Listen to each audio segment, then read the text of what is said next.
is, as much as we love people, we love each other, and we love things in this world, make sure that your love for Allah is over everything else.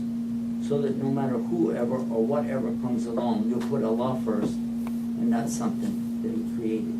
We have a bumper sticker, and it says on it, worship the Creator, not the creation. So we always ask Him, and Him alone, we want you to guide us to do what pleases you. Very good. That's advice number one, if you allow me to say it in Arabic, because we promised our Arab audience to make some translation, but the questions are a lot, so we will not give them the chance. أحبتي الكرام، سألنا الشيخ يوسف عن نصيحته للمسلمين عامة وللشباب خاصة وللنساء المسلمات وللمسلمين الجدد ولغير المسلمين. فبدأ بنصيحة غالية ثمينة، وهي أولا أي حب لك للآخرين مهما قوي واشتد فتأكد أنك تحب الله عز وجل أكثر، وتأكد من أنك تعبد الخالق سبحانه وتعالى ولست تعبد المخلوق. وهذا يا أحبتي من أعظم أصول الاعتقاد، وهو أن تحرر الحب لله عز وجل، فإن الحب المطلق في أعلى صوره لا يكون إلا لله عز وجل، والخوف المطلق في أعلى صوره لا يكون إلا من الله عز وجل، وإن الرجاء المطلق من الله عز وجل فقط، ولا يكون إلا له وحده على سبيل الإطلاق. Thank you very much. We'll go to النصيحة number 2. بارك الله. Our advice to youth, for our youth, it's a very difficult thing for our youth to listen to the parents. Maybe more now than ever before, there's a problem for our youth because the parents are not there very much. The parents are gone working, trying to make a living. So when the parents do come, they're afraid how I'm going to deal with my children, and they let the children get away with a lot of things they shouldn't. Or they'll be too hard on the child, so the child, either way, they'll disrespect the parent, or he'll run away from them. And so there's a missing connection. The child is not really the one I want to give this advice to. I want to give the parent the advice: spend time with your children. Spend time with your children. Spend time with your children. But for the children, please keep in mind that your parents are doing the best they can. And Allah is not going to be happy with you unless you respect your parents. And here's in a nutshell, a simple statement. If you would like to have good children when you get married, when you grow up, you want to have good children, then treat your parents good, because Allah will give you children who will treat you like you treated your parents. بارك الله فيك. نصيحة للشباب، أولا لوالديهم: أيها الآباء استثمروا أوقاتكم مع أولادكم. ومن خلال الحقيقة أنا علاقتي أيضا بالشباب وما أقوم به من نوع من الاستشارات، الأبناء سينسون ما تعطيهم من المال وما تشتري لهم من الملابس، ولكنهم سيتذكرون أنك لعبت معهم في الحقل الكرة أو حضرت بعض نشاطاتهم في المدرسة. فالوقت الذي يتذكره الأولاد كما قال الشيخ هو الذي يستثمره الآباء معهم.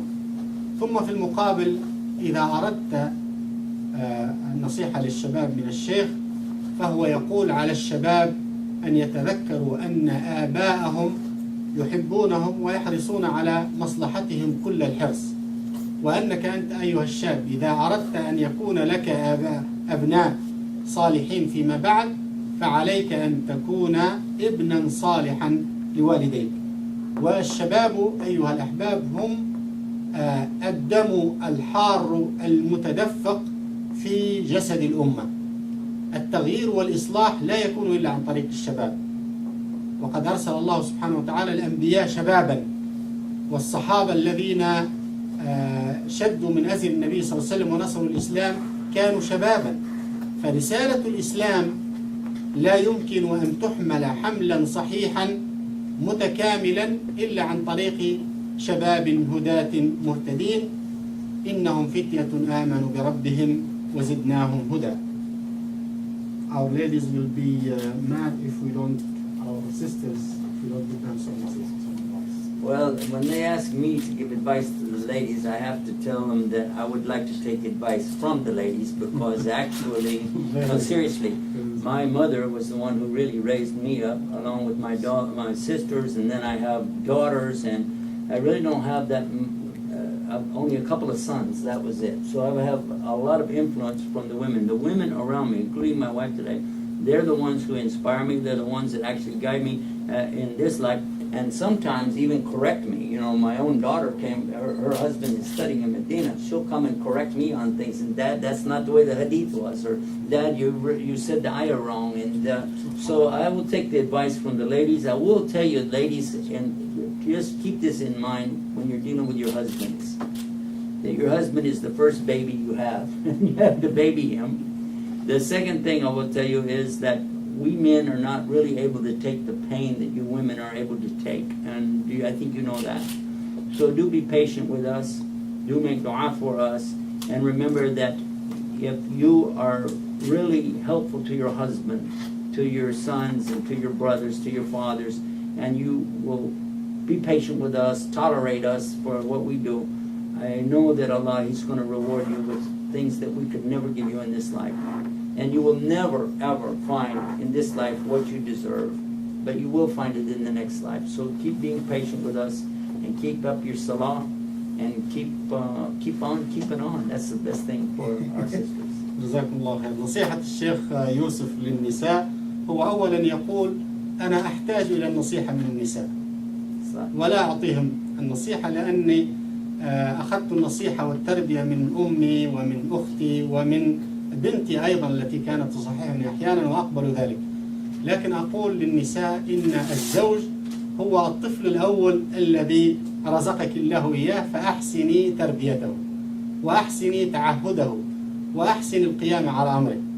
ثم يقول للنساء نحن الرجال ليس لنا الصبر الذي عندكن، أنتن تحتملن المشاق في الحمل وفي الولادة وفي التربية وغير ذلك، وعندكن المقدرة الكبيرة على الصبر وعلى التحمل، فاصبروا علينا وتسامحوا معنا.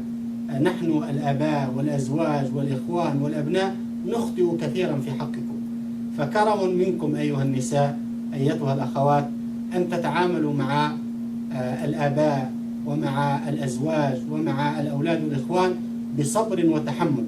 ويقول نحن لا نستطيع أن نجازيكم على هذا الصبر وعلى هذا التغافر وعلى هذه المسامحة، ولكن نرجو الله عز وجل لكم أجرا عظيما في الآخرة على هذا الصبر. فواصلوا عملكم، حافظوا على الصلاة، حافظوا على طاعة من والله الله عز وجل أمركم من الرجال سواء كانوا آباء أو أزواجا أو إخوانا، واستمروا في طاعة الله وفي خدمة هذا الدين، والثواب الحقيقي في الآخرة إن شاء الله. Sheikh Yusuf, if you allow us an advice to the new Muslims, new reverts. And of course, being new to Islam myself, even after 20 years, I still say that I'm still new to Islam. I'm still learning something every day. I'll learn something from our meeting today, Chef. I always look forward to that.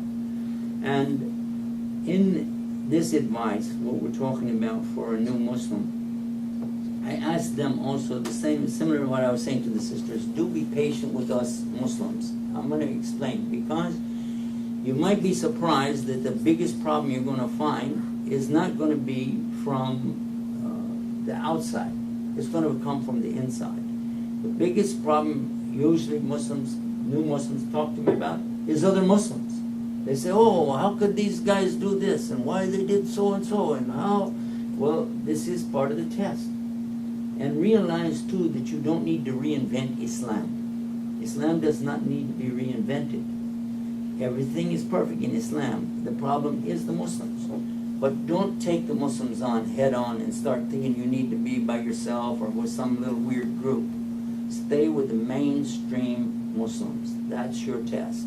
Regardless of everything else, don't get involved in some little weird group. Stay mainstream and stay Muslim.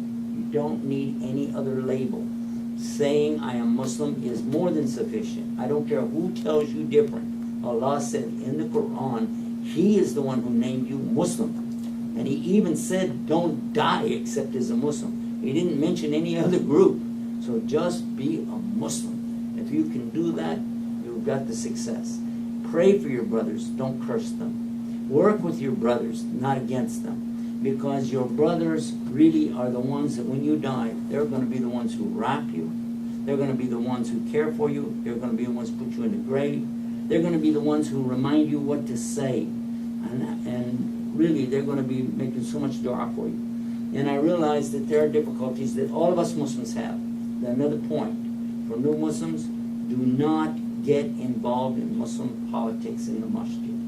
Meaning, not politics like in the governments, but in the way the masjid is run. They have somebody else can be the treasurer, somebody else can be their outreach committee. Just learn to be a Muslim. Do not get involved in any kind of like problem solving. You know, they say, oh, okay, you be the judge between us, this group and that group. No. No, you just keep learning Islam. Who is Allah? Who is the Prophet Muhammad Sallallahu Alaihi Wasallam? What is the Quran? What's the Arabic language? Just focus on that. Don't get involved in these various schemes and things that are going on, because that's going to go on forever. You're not going to solve it. Shaitan, the devil, will be trying to take you out. Stay with the group. Stay neutral. Keep your... That's the best advice. جزاك الله خيرا.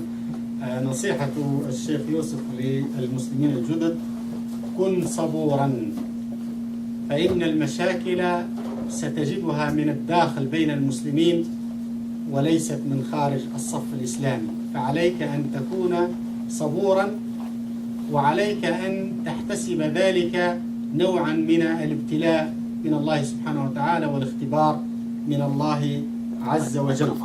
ولا تحاول أن تصلح الإسلام أو أن تحسنه، فإن الإسلام كامل. واليوم كما قال الله تعالى: اليوم أكملت لكم دينكم وأتممت عليكم نعمتي ورضيت لكم الإسلام دينا. كن مسلما وابتعد عن الألقاب الأخرى. الله سبحانه وتعالى قال: هو سماكم المسلمين من قبل وفي هذا، فنحن مسلمون وكفى. حافظ على جماعة المسلمين وكن مع أهل السنة والجماعة بعيدا عن الألقاب المختلفة التي قد يعطيها الناس، وادعو للمسلمين ولا تدعو عليهم، فهم إخوانك الذين سيهتمون بأمرك حال النزع والموت والتلقين والتغسيل والصلاة عليك. وأيضا من الأمور المهمة أن تستمر في تعلم الإسلام، تعلم العقيدة الصحيحة، تعلم صفة العبادة المشروعة، تعلم الحلال والحرام، تعلم الأخلاق الطيبة الصالحة، تعلم اللغة العربية. ولا تحشر نفسك في المشاكل الداخلية، ولا تقل أنا سأصلح بين المسلمين أو لماذا فعلوا هذا ولماذا يفعلون هذا. أخرج نفسك من هذا الأمر. والشيخ في النهاية عمل حركة جميلة، قال تعمل هكذا وتسكت، بمعنى أن تنأى بنفسك وترتفع عن المشاكل وتقصد إلى الله عز وجل. كن ممن قال الله عز وجل فيهم: يحذر الآخرة ويرجو رحمة ربه. أسأل الله سبحانه وتعالى أن يبارك لنا في الشيخ يوسف، وأن يبارك في أعماله العظيمة. هذه ما شاء الله الصفحات على الإنترنت 2200 من الويب سايتس أو من الصفحات على الإنترنت، وصفحات الفيسبوك والشات روم مع المشايخ ومع العلماء، والجايد أوس تي في والشانل راديو الشانل. مشروعات في غاية من الأهمية وفي غاية من التأثير.